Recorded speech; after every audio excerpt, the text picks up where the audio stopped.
खेल खिलाड़ी के सभी दर्शकों का हार्दिक स्वागत, वंदन, अभिनंदन है। साक्षात्कार की इस श्रृंखला में आज हमारे मध्य उपस्थित हैं भारत की कुश्ती जगत का वह नाम जिन्होंने अपनी मेहनत, लगन, अनुशासन और जज्बे से देश का नाम रोशन किया है। जी हाँ, जुझारू पहलवान, कॉमनवेल्थ के मेडलिस्ट, अंतर्राष्ट्रीय स्तर के पहलवान और भारतीय रेलवे के गौरव श्री सत्यव्रत कात्यायन जी। मैं खेल खिलाड़ी के इस YouTube चैनल से आपका हार्दिक स्वागत, वंदन, अभिनंदन करती हूँ। सत्यव्रत जी, स्वागत है आपका। धन्यवाद। सत्यव्रत जी, हम पहले जानना चाहेंगे कि आपने अपने जीवन में कुश्ती जैसे खेल को ही क्यों चुना? क्योंकि मैं तो आई थिंक ये कहूँगा कि कुश्ती ने ही मुझको चुना है, क्योंकि फादर साहब ओलंपियन अर्जुन अवार्डी रेसलर रहे हैं मेरे, सत्यवान पहलवान जी, और उनके साथ ही मेरा जो आना जाना जो है अखाड़े में होता रहता था। तो धीरे धीरे उसी में फिर जब आपकी आदत लग जाती है किसी चीज़ की कि मैं डेली पिताजी के साथ अखाड़े में जा रहा हूँ, तो फिर धीरे धीरे वो आदत डेवलप हुई और फिर रेसलिंग को मैंने एज ए करियर चुनना पसंद किया। जी, हर खिलाड़ी की यात्रा के संघर्षों की अपनी कहानी होती है। आपके जीवन में सबसे बड़ा संघर्ष कौन सा था? संघर्ष तो देखो, आज से 20-25 साल पहले मैंने रेसलिंग स्टार्ट की थी। उस टाइम में और आज के टाइम में ना बहुत मतलब चेंजेस आए हैं। सबसे जो पहला संघर्ष था वो तो फाइनेंशियल ही था, क्योंकि कोई भी अगर आप पर्टिकुलर स्पोर्ट्स में अगर आप बेस्ट बनना चाहते हो तो उसके लिए आपको बेस्ट फैसिलिटीज़ की ज़रूरत होती है, और उस टाइम पे इन चीज़ों की ना काफ़ी कमी होती थी। तो हम बहुत दूर जाते थे पैसों के लिए दंगल लड़ने, ताकि हम अपने डाइट का और अपनी किट का और अपनी जितनी भी और चीज़ें हैं उनका हम जो है खर्चा उठा सके। तो मेन तो ज़्यादा तो स्ट्रगल स्टार्टिंग में ही होता है, इंडिया में ख़ास तौर से। जो स्ट्रगल आप जब एक बार स्टार्ट करते हो ना, और जब तक आप इंडिया में नंबर 1 नहीं बनते, वही मेन स्ट्रगल है। उसके बाद तो आपको हेल्प करने वाले कहीं ना कहीं से आ जाते हैं। जी, आपके पिताजी भी भारतीय उत्कृष्ट पहलवान रहे हैं, तो उनके मार्गदर्शन ने आपके करियर को किस प्रकार से सहायता प्रदान की? जी बहुत, मतलब साहब मेरा तो पूरा कैरियर ही उनका बनाया हुआ है, क्योंकि मेरे से भी काफ़ी दिग्गज रहे और उन्होंने तो उन चुनौतियों का सामना किया जिनका मैंने भी नहीं किया है। तो बहुत ज़्यादा एक्सपीरियंस उनके पास था। वो 10-11 साल इंडिया में नंबर 1 पे रहे और ओलंपिक्स में देश का पार्टिसिपेट किया, प्रतिनिधित्व किया। तो उनका तो पूरा का पूरा योगदान, पूरी गाइडेंस ही उनकी थी। तो और तो कोई ऐसा कोच मेरे जीवन में आया ही नहीं, तो सारा का सारा क्रेडिट है जो मेरे फादर साहब को ही जाता है। जी, हम देखते हैं कि आज भी जब अंतर्राष्ट्रीय पटल पर कुश्ती की बात होती है तो हम हरियाणा की भूमि को भूल नहीं सकते। तो आपके विचार में ऐसा क्या है हरियाणा की मिट्टी में जो इतने महान महान पहलवानों को जन्म देती है? नहीं, एक्चुअली जितने ये तो हिस्ट्री में आपको इसके लिए जाना पड़ेगा, वहाँ से स्टार्ट होता है ये। जितने भी हमारे हरियाणा पे जो भी कौमें रहती है ना, वो चाहे कितनी भी लड़ाई हुई आज तक इतिहास की, सारी लड़ाइयों में पार्टिसिपेट करना, चाहे फिर वो 1857 में आ जाओ, वहाँ भी लड़ने वाली कौम है और मिट्टी से जुड़ी हुई कौम है। तो फिर वही डीएनए हमारे अंदर भी चला आ रहा है कि हमें लड़ने, जितने भी कॉन्टैक्ट स्पोर्ट होंगे ना, रेसलिंग, बॉक्सिंग, पावर के जितने होंगे, तो वो डीएनए वहाँ से चला हुआ आ रहा है। और फिर उसके बाद खेती किसानी से जुड़े लोग हैं, वो मेहनत, वो वहाँ से हमारा खान पान जो है शुद्ध है।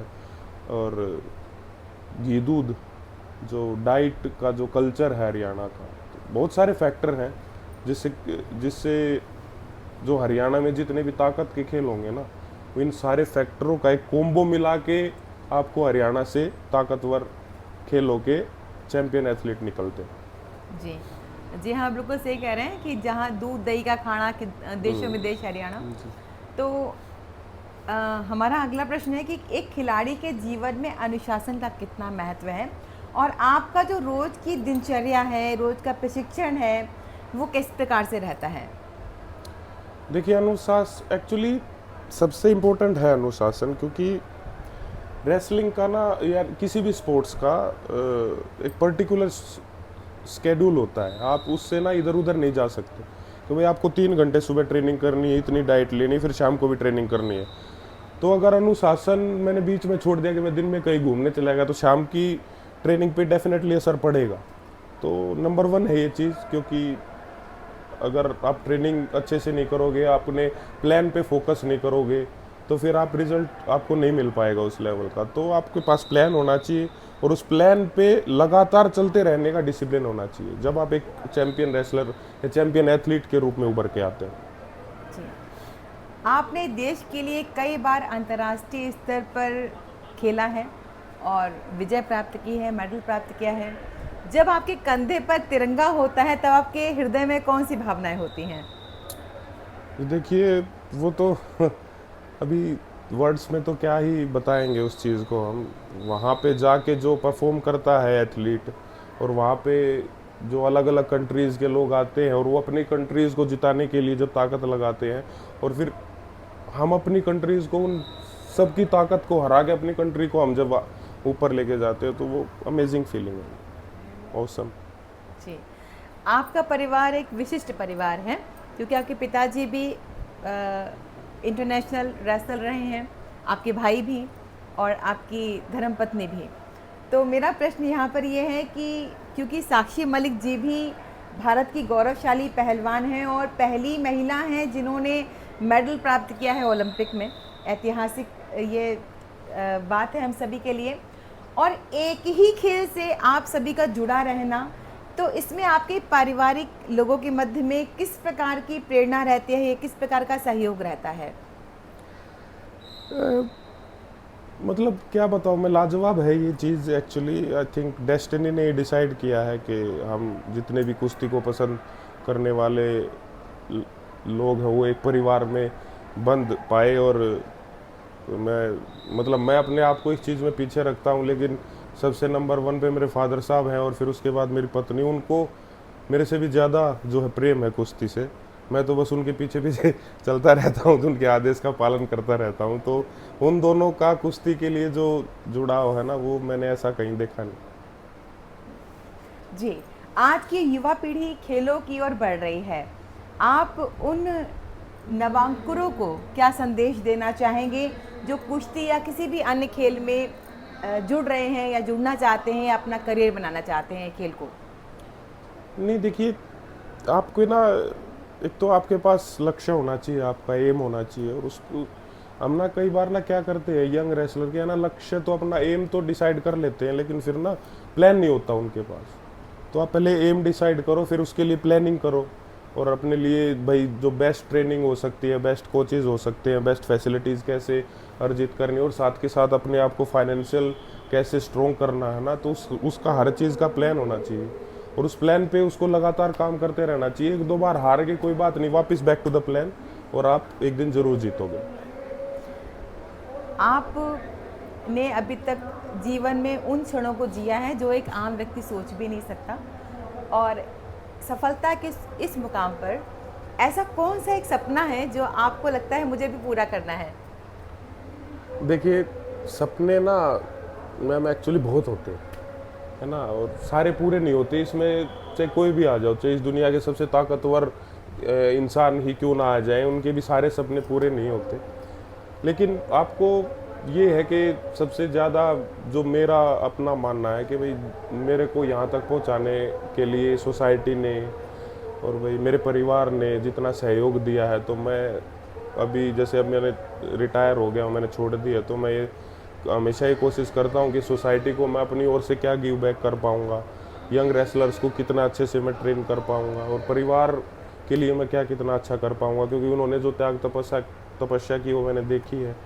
और मैं अगर अपने ऊपर कई बार सोचूं तो मैं कई बार सोच भी नहीं पाता कि मैं उस लेवल की डेडिकेशन कई बार कर पाऊंगा जो मेरे माता पिता ने की। तो मेन यही है कि मैं जितना मैंने सोसाइटी से लिया है, मैं कम से कम उसका गिव बैक करता रहूँ हमेशा। जी, एक अतरंगी प्रश्न पूछना चाहूँगी, क्योंकि महिला पहलवान का होना एक समय, जब जिस समय की बात मैं करी, जिस समय आप थे अपने चरम पर थे, और जब आपने विवाह के लिए एक विचार किया कि मुझे साक्षी जी से विवाह करना है, तो क्या आपको घर परिवार में समाज में कुछ विद्रोह का सामना करना पड़ा था?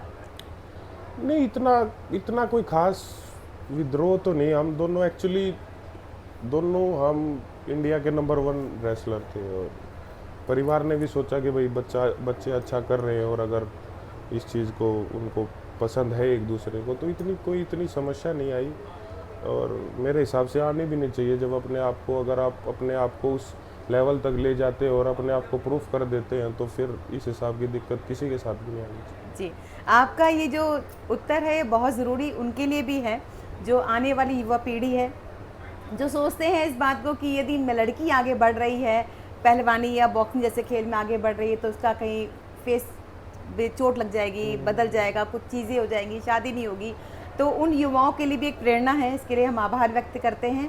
और उससे पहले एक अंतिम प्रश्न और आपसे पूछती हूँ, यदि आप सत्यव्रत कादियान को एक वाक्य में रखना चाहें या कुछ वाक्यों में रखना चाहें, तो किस प्रकार से रखेंगे?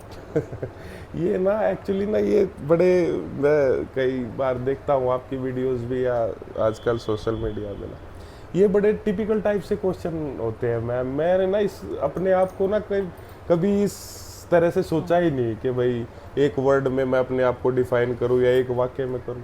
क्यों करूँ मैं एक वाक्य में? मैं 4-5 वाक्य में कर देता हूँ। 4-5 वाक्य में कीजिए।